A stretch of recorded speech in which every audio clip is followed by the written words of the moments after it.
Hello everyone, welcome back to learn and lead. Internet का data एक जगह से दूसरी जगह कैसे सेफली ट्रेवल करता है, आज हम इसी को समझेंगे ओएसआई मॉडल के थ्रू। आज की इस वीडियो में हम बात करने वाले हैं ओएसआई मॉडल के बारे में। इस वीडियो में हम जानेंगे ओएसआई मॉडल क्या होता है, इसमें कितनी लेयर्स होती हैं, हर लेयर का क्या रोल होता है और उनके फंक्शंस को डिटेल में समझेंगे। तो अगर आपको ओएसआई मॉडल इजी और क्लियर वे में समझना है, वीडियो को एंड तक जरूर देखिए। चलिए बिना किसी डिले के शुरू करते हैं। ओएसआई मॉडल का full form open system interconnection model है। ओएसआई मॉडल को आईएसओ यानी इंटरकनेक्शन ऑर्गेनाइजेशन स्टैंडर्डाइजेशन ने 1984 को डेवलप किया था। ओएसआई मॉडल किसी नेटवर्क में दो यूजर्स के बीच कम्युनिकेशन के लिए एक रेफरेंस मॉडल है। यानी ओएसआई मॉडल बताता है कि किसी नेटवर्क में डेटा या इंफॉर्मेशन कैसे सेंड और रिसीव होती है। ओएसआई मॉडल एक रेफरेंस मॉडल है, यानी इसका यूज रियल लाइफ में नहीं होता है, मतलब इसका यूज ओनली रेफरेंस के फॉर्म में किया जाता है। तो ओएसआई मॉडल में डेटा सेंड करने और रिसीव करने के लिए 7 लेयर्स काम करती हैं, जो कि एक दूसरे से जुड़ी नहीं होती है। ओएसआई मॉडल की हर एक लेयर एक दूसरे पर डिपेंड नहीं रहती है, लेकिन डेटा ट्रांसमिशन एक लेयर से दूसरी लेयर में होता है। इस मॉडल की हर एक लेयर का अपना अलग काम होता है, जिससे डेटा इजीली एक सिस्टम से दूसरे सिस्टम पर पहुंच सकता है।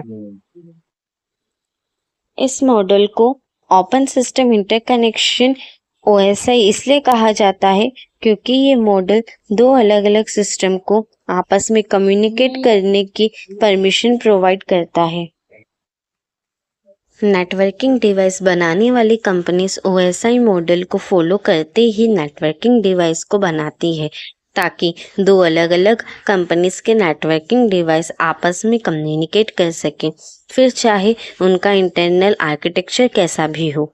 इसलिए ओएसआई रेफरेंस मॉडल दो अलग अलग सिस्टम के बीच ओपन कम्युनिकेशन करता है। इसके लिए उसके इंटरनल हार्डवेयर और सॉफ्टवेयर में कोई चेंजेस करने की नीड नहीं होती है। तो ओएसआई मॉडल के आने से पहले दो कंपनी के नेटवर्किंग डिवाइसेस को आपस में कनेक्ट करना बहुत ही डिफिकल्ट था, इसीलिए इस नेटवर्क मॉडल को डेवलप किया गया। तो स्टूडेंट्स, ये था ओएसआई मॉडल। तो अब चलते हैं ओएसआई मॉडल के लेयर्स की तरफ। तो ओएसआई मॉडल में 7 लेयर्स होती हैं। इन सभी लेयर्स का अपना अपना काम होता है। ये सभी लेयर्स आपस में इंटरकनेक्टेड नहीं होती हैं, केवल एक लेयर से दूसरी लेयर में ट्रांसमिशन होता है। तो जैसा कि आप देख पा रहे हैं, ओएसआई मॉडल में लेयर्स को नीचे की तरफ से काउंट किया जाता है। तो पहले लेयर है फिजिकल लेयर, दूसरी है डेटा लिंक लेयर, तीसरी है नेटवर्क लेयर, फोर्थ है ट्रांसपोर्ट लेयर, फिफ्थ है सेशन लेयर, सिक्स्थ है प्रेजेंटेशन लेयर और सेवंथ है एप्लीकेशन लेयर।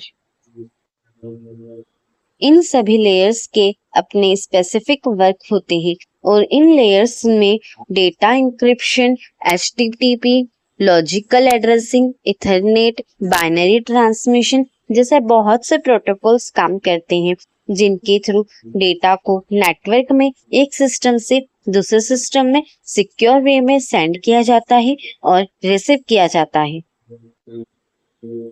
और अगर इन ओएसआई लेयर्स को याद रखना डिफिकल्ट हो रहा है, तो आप इसे इजी वे में याद कर सकते हैं, जिससे कि इनको याद रखना बहुत इजी हो जाता है, जो कि कुछ इस तरह से है कि ऑल यानी एप्लीकेशन लेयर, पीपल मतलब प्रेजेंटेशन लेयर, सिम यानी सेशन लेयर, टू यानी ट्रांसपोर्ट लेयर, नेड यानी नेटवर्क लेयर, डेटा यानी डेटा लिंक लेयर, प्रोसेसिंग यानी फिजिकल लेयर।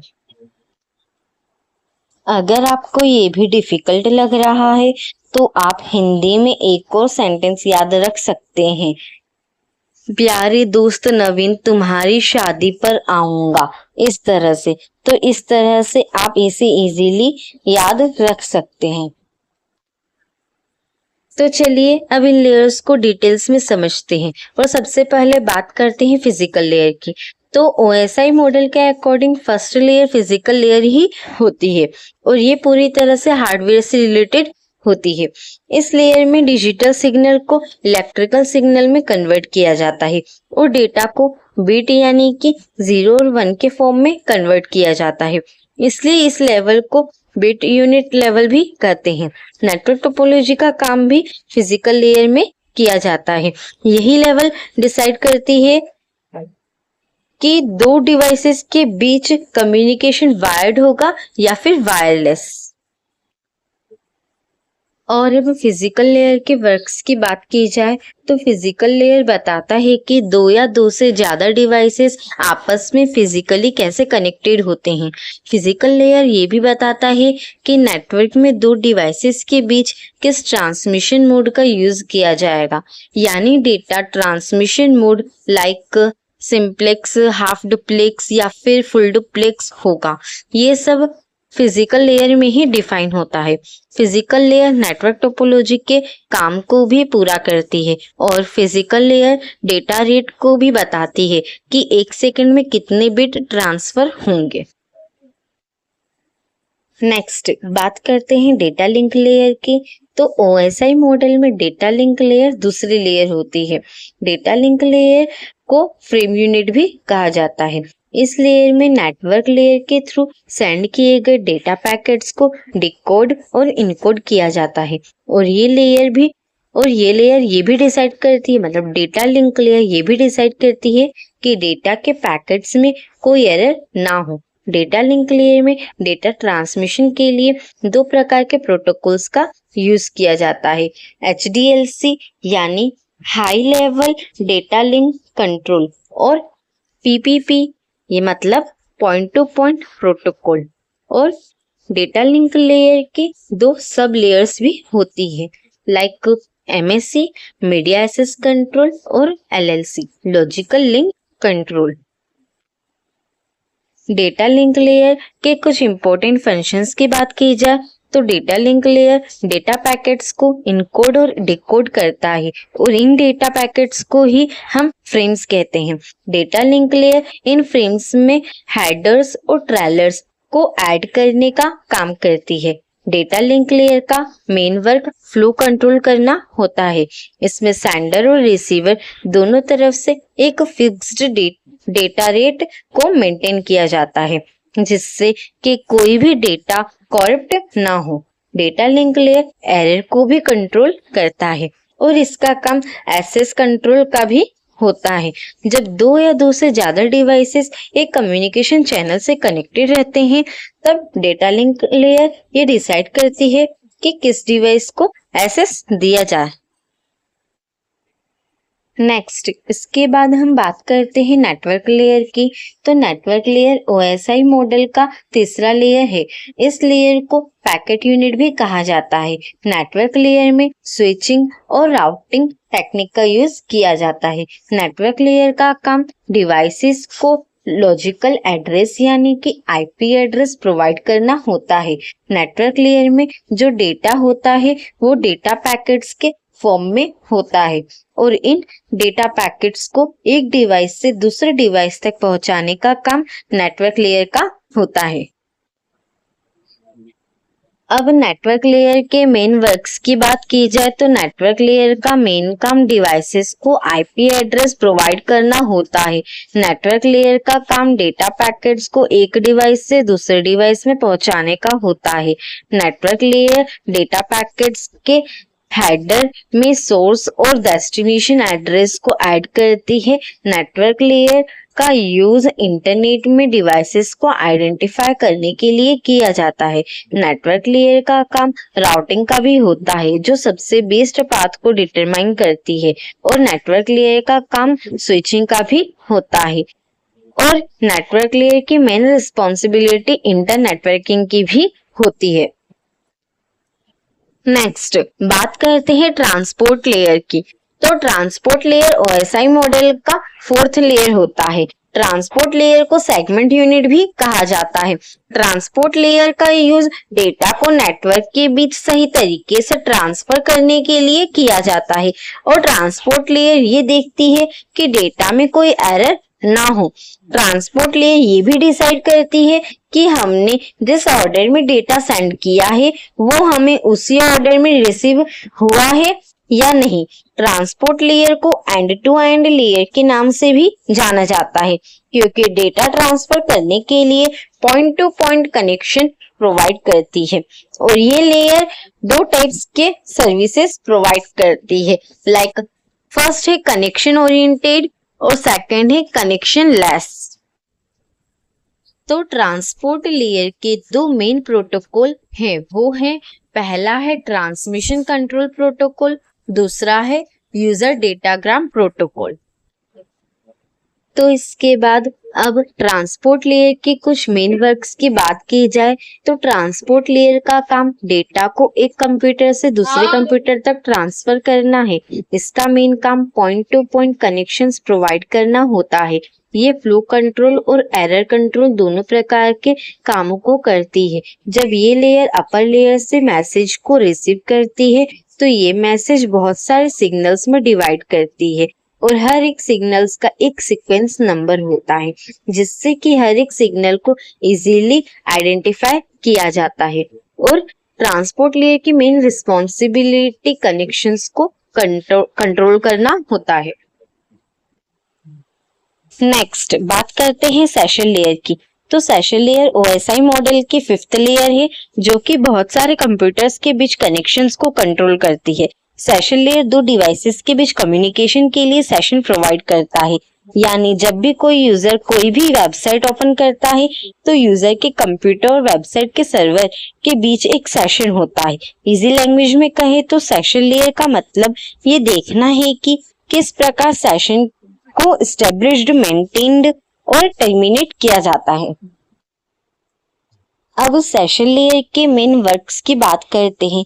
तो सेशन लेयर का मतलब दो डिवाइसेस के बीच सेशन को एस्टेब्लिश करना, मेंटेन करना और टर्मिनेट करना होता है। सेशन लेयर सिंक्रोनाइजेशन का काम भी पूरा करती है। यानी जब भी ट्रांसमिशन में कोई एरर आ जाती है तो ट्रांसमिशन को रिपीट किया जाता है। अब इसके बाद नेक्स्ट हम बात करते हैं प्रेजेंटेशन लेयर की। तो प्रेजेंटेशन लेयर ओएसआई मॉडल की सिक्स्थ लेयर है और प्रेजेंटेशन लेयर को ही ट्रांसलेशन लेयर भी कहा जाता है। प्रेजेंटेशन लेयर दो अलग अलग प्रकार के सिस्टम के बीच डेटा के अलग अलग फॉर्मेट को एक यूनिफाइड फॉर्मेट में प्रेजेंट करता है। प्रेजेंटेशन लेयर को सिंटैक्स लेयर भी कहते हैं क्योंकि ये डेटा के सिंटैक्स को करेक्ट वे में मेंटेन करके रखता है। तो प्रेजेंटेशन लेयर के अगर मेन वर्क्स की बात की जाए तो प्रेजेंटेशन लेयर का यूज डेटा को इनक्रिप्ट और डिक्रिप्ट करने के लिए किया जाता है और प्रेजेंटेशन लेयर का मेनली यूज कंपैरिजन में किया जाता है। कंपैरिजन बहुत इंपॉर्टेंट होता है क्योंकि डेटा को कंप्रेस करके उसकी साइज को कम कर सकते हैं और ये ट्रांसलेशन का काम भी करती है, यानी ये डेटा को ट्रांसलेट भी करती है। और इसके बाद अब लास्ट में हम बात करते हैं एप्लीकेशन लेयर की। तो एप्लीकेशन लेयर ओएसआई मॉडल के सेवंथ लेयर और सबसे हाईएस्ट लेयर है और एप्लीकेशन लेयर का मेनली यूज हमारी रियल एप्लीकेशन और अदर लेयर्स के बीच इंटरफेस प्रोवाइड करना है। एप्लीकेशन लेयर एंड यूजर के सबसे नियरेस्ट होती है, इसलिए एप्लीकेशन लेयर के अंदर HTTP, FTP, SMTP and NFS etcetera protocols आते हैं। एप्लीकेशन लेयर ये कंट्रोल करती है कि कोई भी एप्लीकेशन किस प्रकार नेटवर्क से एक्सेस करती है। तो एप्लीकेशन लेयर के मेन वर्क्स की बात की जाए तो एप्लीकेशन लेयर के थ्रू यूजर कंप्यूटर से फाइल्स को एक्सेस कर सकता है और फाइल्स को रिपीट कर सकता है। एप्लीकेशन लेयर ईमेल को फॉरवर्ड और स्टोर करने की फैसिलिटी प्रोवाइड करती है एंड एप्लीकेशन लेयर के थ्रू हम डेटाबेस से डायरेक्टरीज को एक्सेस भी कर सकते हैं। तो स्टूडेंट्स, आज हमने एसआई मॉडल को जीरो से लेकर एडवांस्ड लेवल तक पूरी क्लैरिटी के साथ समझ लिया। अब आपको सिर्फ याद नहीं करना बल्कि कॉन्सेप्ट को एक्चुअली समझ कर अप्लाई भी करना है। अगर आपको लगता है कि आज आपने कुछ नया सीखा है तो वीडियो को लाइक करके सपोर्ट जरूर दिखाएं। इससे मुझे मोटिवेशन मिलता है और मैं आपके लिए ऐसे ही पावरफुल कंटेंट लाती रहूंगी। और अगर आप चाहते हैं कि डेटा कम्युनिकेशन एंड नेटवर्किंग जैसे टॉपिक्स आपको आसान लैंग्वेज में समझ आते रहें तो अभी चैनल को सब्सक्राइब करें और बेल आइकन प्रेस करें ताकि कोई भी इंपॉर्टेंट वीडियो मिस ना हो। नीचे कमेंट में जरूर बताइए आपको अगला टॉपिक कौन सा चाहिए। आपका एक कमेंट मेरी अगली वीडियो डिसाइड करता है। मिलते हैं अगली वीडियो में, तब तक याद रखिए लर्न एंड लीड के साथ सीखो स्मार्ट बढ़ो फास्ट।